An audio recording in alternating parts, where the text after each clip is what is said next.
Merci Kabouya, merci na balandi aussi du Congo ezali esengoli so kutana bino na mukolo ya lelo ezali wabino mwana résistant ndeko noko tonto pona ba misusu résistant Bruno Mimbenga oliboso ya ba caméra ba écran na bino.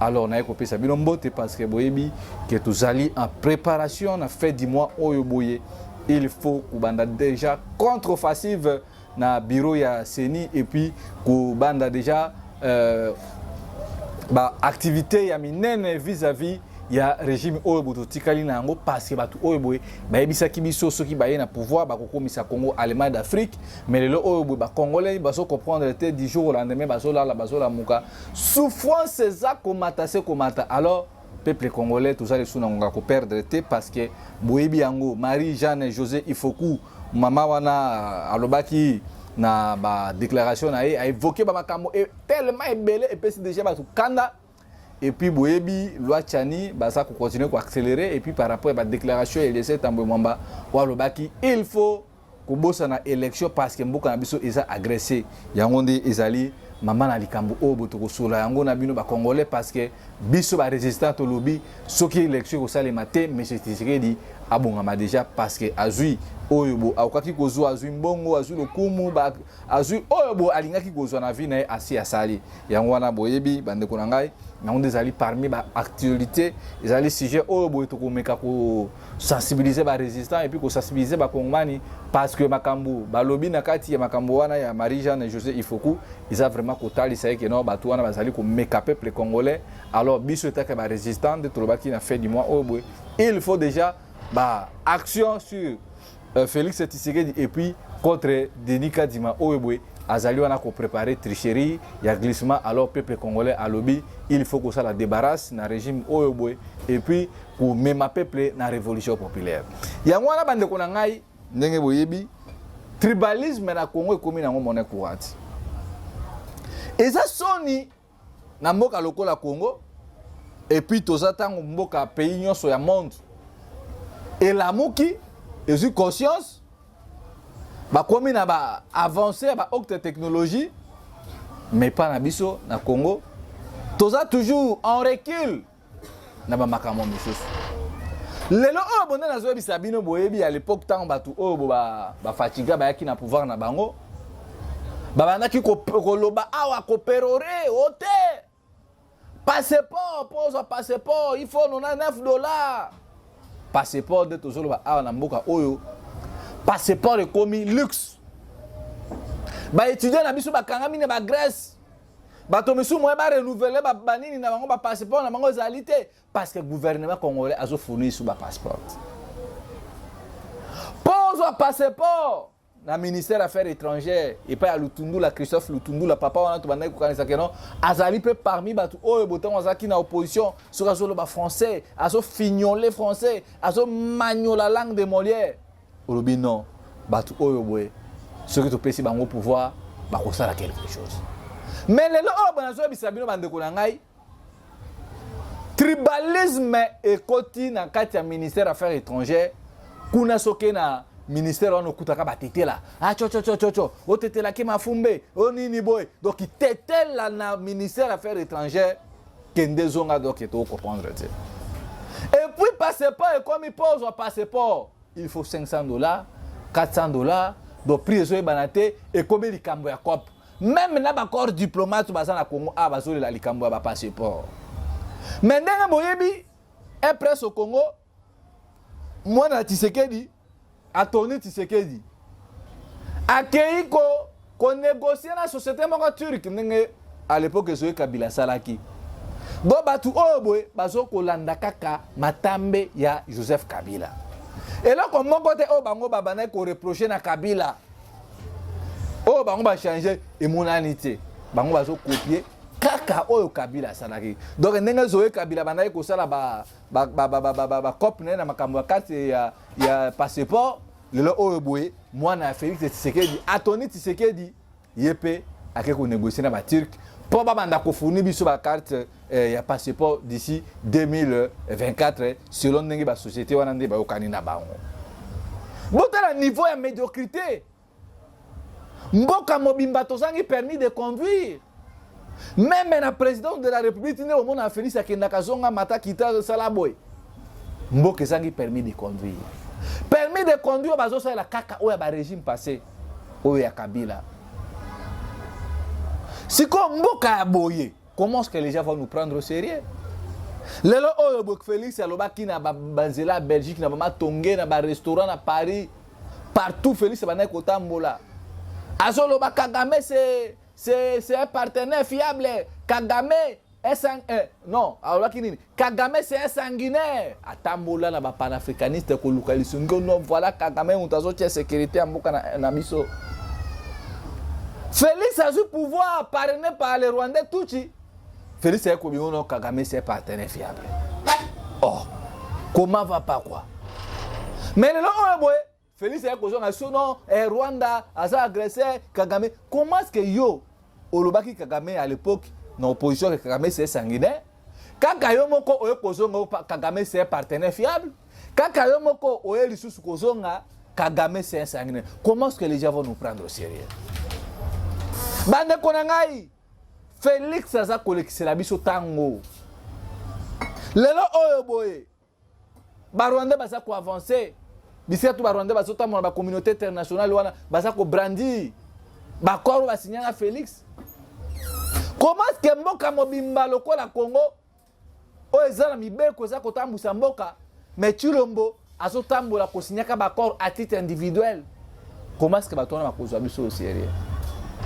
Lelo oyo boye bi à l'époque makambu au gouvernement britannique et lobaki que non tous les réfugiés clandestins au bakota na Grande-Bretagne na Londres na ba City na ba Chelsea batu wana bakotinda bango na Kigali na Rwanda kabu ya shoto sana minoli loba moko boti la biso image o. En visite pour 2 jours au Rwanda, la ministre britannique de l'Intérieur Suella Braverman est arrivée samedi à Kigali afin d'accélérer la mise en œuvre d'un accord controversé visant à expulser vers ce pays d'Afrique de l'Est les migrants arrivant par bateau au Royaume-Uni, toutes nationalités confondues. Braverman a visité une académie spécialisée dans les métiers de la construction et a rencontré des diplômés d'une formation qui sera plus tard proposée aux réfugiés. Au nom du gouvernement britannique, nous sommes absolument ravis et enthousiasmés par notre partenariat avec le Rwanda qui vise à créer une communauté dynamique ici et à constituer un havre de paix et un foyer chaleureux, sécurisant et agréable pour plusieurs milliers de personnes. Je me réjouis vraiment de la contribution que ces talentueux jeunes diplômés apporteront pour la prospérité du Rwanda et la sécurité d'un très grand nombre de personnes. Merci beaucoup. Le gouvernement conservateur britannique souhaite empêcher les migrants d'atteindre le Royaume-Uni en empruntant des itinéraires risqués à travers la Manche. Ce partenariat entre le Royaume-Uni et le Rwanda en matière de migration et de développement économique fait partie de mesures destinées à dissuader les migrants. Plus de 45 000 personnes sont arrivées en Grande-Bretagne par bateau en 2022. Merci. Wana bosomo na ba image wana eza ministre britannique akei na Kigali à pop. Pour na bakambu e bakoro basinyaki na gouvernement rwandais ke ba réfugié tout ya monde o bakota na Angleterre bakotinda bango place na Rwanda bisia oyo boye Kagame toyebi ke Rwanda za na mboka moko muke batu wana tango bazoya bakoya Kagame akotia bango wapi nde bozomona lelo oyo boye ba M23 batu wana tinde bazosoka bamboka na biso bisika wana nde ko Kagame na ba gouvernement britannique wa financera bango bapesa ba milliards de dollars pour na koyamba ba réfugiés wana. Gouvernement britannique le baki bana ko financer Rwanda 64 milliards de dollars américains par an pour na ko recevoir ba réfugiés. Nde bozo mona ministre wana akendaki na centre bisia o bazo former batu o bo bakubana koya progressivement na gouvernement ya Rwanda. Tant toza ko dénoncer awa ke mboka na biso etekami déjà. Notre cible commun pour le moment c'est Tshisekedi Tshilombo. Batebele baso mona biso ko la to sala maseki. Tout ce que papa Honoré Nganda disait yango obo tokomi komona yango. Peuple congolais ba diaspora to la mukaba na kini. Bande konanga ya Lubumbashi, bande konanga ya Kasai, mboke za kokene mabe, vous qui parlez midi soir. Bota la batu wana tangu bakoya. Ce sont des terroristes. O Kagame yambi bango. pour que ba continuer ko boto la biso mabele na biso ba congolais, pour que ba continuer ko violer ko boma ba maman na biso. Tout ça était bien calculé parce que ils savent que non, ndenge bazawana, c'est le Rwanda qui complote, c'est le Rwanda qui fait tout, qui prend des décisions pour na makambotali RDC. Yango na sobengi sabino. Nous devons nous réveiller bande konangai. Nazo loba awa bota que jeune conscient. Eta que mwana mboka. Nazo sensibiliser bilenge. Parce que lelo oyo boy. Ba réfugié na tango bakuya bakovana na Kigali place ni. Bakovana na Rwanda place ni parce que ba Rwanda bango na mongo baza na problème ya mabele bazo luka bisika o bakokana ko bokola baba bibole na bango bangombe na bango mais batu wana lelo kuya na Rwanda. Eza kaka koya bakotia bango na ba masisi bakotia bango na bakote ba zone minière wana pour que ba koma main d'œuvre. Oyo bo bakobana ko exploiter ba minerai na biso. Ndambu Kagame azui, ndambu une grande partie tindi en Angleterre. Monsieur Zali yango na baso boto la biso mabele et personne ne bouge. Lelo oyo boy bande kunanga tango isa ko kende. Marie-José Ifoku. Maman on a boyebi. Azalaka à l'époque Mosi a ministre Nicolas Kazadi. Bakabwanaka. Et puis par après tant Nicolas Kazadi ko koma mokonzi ministre la finance. Maman wana baye kozo msalisu libara na bango. Nyoso Marie-Jeanne Ifoku azo sala. Eza ballon d'essai. Obelieze tambwe mo bazo sala wana. Bazo luka ba tester peuple congolais. Botala makamu Marie-Jeanne José Ifoku alodi ba mama ya Sony. Luka ba Marie-Jeanne José Ifoku. Koloba keno élection koki so kusala le matin, il faut que na transition à 2 ans. Na kati ya transition na botala ndenge mama wana lobby. A lobby il faut qu'on revoie la constitution. Le gouvernement na transition, ba ko luka premier ministre ou ya ko na société civile, soit ya ko na classe politique. Assemblée nationale na Sénat o ezawa na ba kotika na kaka ndenge bazali wana. Donc selon logique ya Marie-Jeanne José Ifoku, ezake présidence de la République, Chilomba kotika là et puis ba ko luka premier ministre na opposition et puis ba ko modifier constitution wana mobimba. Donc tant ba ko modifier constitution wana ba député va comment voter président de la République. Bota la suko configuration Assemblée nationale tout ça nango. Ba député wana ba corrompre bango. Bomona wapi majorité parlementaire et seulement pleine législature en cours. Suko lelo o bo bande kunanga ba congolais, ba mama na nga diaspora. Soki na Congo ba komi ko voter président à niveau de l'Assemblée nationale. Bon imaginez ce corruption. Donc Félix Akotika la wana éternel. Et puis mboka na biso kokende. Donc maman José Ifoku bazo tinda ye na bato ya union sacrée pour que soki eloko wana resi ba botala ngape bokanisa ngai. Toyebi makambo wana tutindi beliese bazo sala makambo wana. Yango tozo talisa na bino ba congolais. Denis Kadimazo meka. Bokende koloba na total la réaction à peuple congolais. Peuple les a observé. Mais biso tozo talisa bino dangerosité dans les jours à venir. Soki bozo kabeliese tambwe wana. Belieze tambwe balien bongo. Nde bozo mona bango baso kwa mbrouiller peuple congolais. Comment est-ce que les choses n'avancent pas? Bino bozo c'est la transition. Il y a 2 ans parce que la transition na Félix akopé sabiso qui mène à est. Et puis bazo évoquer ba makambo. O mboka eza na guerre. O le pays est agressé. Bisika nini RDC Félix a déclaré que mboka eza na guerre. Moi je ne vois pas. Yango nazo senga na bino ba congolais. Ba mama na ngai ba jeune masina. Bana changu. Bana lukunga bana funa bo se tromper batu obo bazana agenda za caché sima makambo ya transition o bazo senga oyo boy parce que tant batu na ba kokende ba ko modifier constitution selon logique maman Marie-Jeanne Ifoku ko réformer 4e gouvernement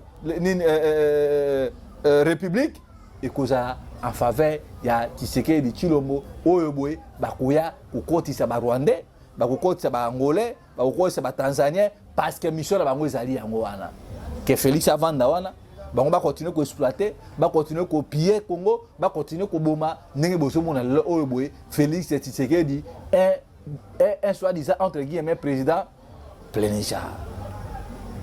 Félix c'est un moboutiste nyoso bazo sala le bazo ngaba couper o mobuto bandai ko sala peuple azo souffrir est-ce boso mona réaction na bango za kuna bango non guerre ezali mais soki totali ki aka guerre que l'élection ça le matin selon logique bande kuna biso ya IDPS. Tokena l'élection awa bona 2018 bande kuna biso ya côté ngobilazaka gouverneur. Na ma indomi ba votate. na Butembo ba voter et empêcher que l'élection ça le matin. Donc peuple congolais nazo senga na bino na fait du mois oyebwe. Denis Kadima il faut mon biso na liboso na bureau aseni. Wane ko sala vraiment moto liboso ya bureau aseni parce que o biso tozo kanisa eza o bango bazo kanisa te. Bango baza na plan na bango ba komisa Tshisekedi donc ba komisa roi ya Congo. Yango nazo senga na bino bande ko na ngai. Boyo katonga na zoloba. Ato mama ose azoloba. Ata na betando ki abisika tozo le 14 sensibiliser. Soki to sali attention te na transition o batu wana bazo senga. Boye bakemboka na biso to ko perdre yango. Parce que na 5 kaka ya pamba bo moni gestion ya Tshisekedi. Rien du tout. Et comme ba congolité, comme makambe belé. Lelo oyo boye Félix azo kanisa ke pona ko trouver solution est il faut ko benga ba militaire angolais. Mais ba militaire angolais bango ba lobi no il faut makambo za la au clair. Il faut to bebisi ba kotia ba soda wana ba M23 katonima na bango. Et puis biso zo kenana to kenana mission ko bundate. Bota la pays qui se respecte. Les dirigeants qui respectent leur peuple. Gouvernement angolais côté na Assemblée nationale, deux chambres réunies na Sénat na Assemblée nationale bango pour na cause autorisation. Ba examiner que non batsora na biso nde baso kende wana bakena mission nini. Mais pas na biso ba corps eza ko salema. Félix azo signé ba corps na sans pour autant passer par l'Assemblée nationale. Le quoi l'Assemblée nationale est corrompu et puis bazo lobele comme côté. Dans quel pays au monde on fait des choses et ça pour autant passer par le gouvernement ou eza ko sala vision ou eza ko représenter la République. Yango na zoya bisabino bande ko ngai lelo oyo bonde tozoloba awa. Félix ata tamboli lelo onde na zoloba awa. Ancien président français Sarkozy Nicolas Sarkozy azana Congo awa. Félix abengi ye pour na kolbate voilà de quoi yo yebim osa osolo la kana Kagame kende ko maîtriser Kagame oso tala niveau mboke zo kende. Pour na Félix azo kanisa ke solution ya est mboka na biso il faut ba président wana donc Félix alinga comme ça Congo lokola dépotoir. Oyo ba armée ya monde koya batu na batu bakoya koza par de lion na bango biso peuple congolais to kotikala ka peuple plenisha ya mwana bomoni importance ya organisation ya sit-in ya manifestation to so banango déjà début ya mois avril awa parce que trop c'est trop proposition à Marie-Jeanne José il faut que ça batu union sacré mutu ba pesi bango mbongo po ba ko tchola peuple congolais po na ba avantage na bango pour na ba intérêt na bango ya mike na ba intérêt ba alien na bango ba rwandais.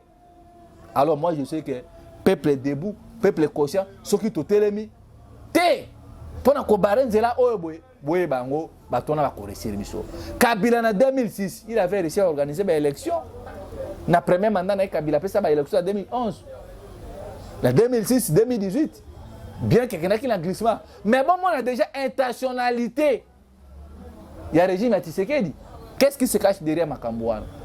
Balingi ba maintenir biso ko bango ba nini bango baluba bazana pouvoir te mais bazana pouvoir ya ko dominer ya ko nyata batu mais boy ba ke peuple congolais pa fungoli miso peuple mutu azana pouvoir ko bengana mutu o amoni ka sali mabe yango na bozo mona biso tolobi batu wana bazo kene na article 70 le président reste en fonction mais peuple a lobi article 64 article 5 pouvoir ça un peuple yango nazo senga na bino bande ko na ngai ba maman na ngai s'il vous plaît bo soutenir biso na fait du mois oyo parce que so to koti avril boye bango to kola la lisusu pongite manifestation sur manifestation jusqu'à ce que Félix akokende numéro zali wana résistant Bruno Mimbenga bino bato tout oyo makambo ya Congo komi kolekela meme bino comment na ba vidéo wana ministre britannique ayena Kigali bise o bako memba ba somalien bako memba ba do batu o tout na monde ba pakistanais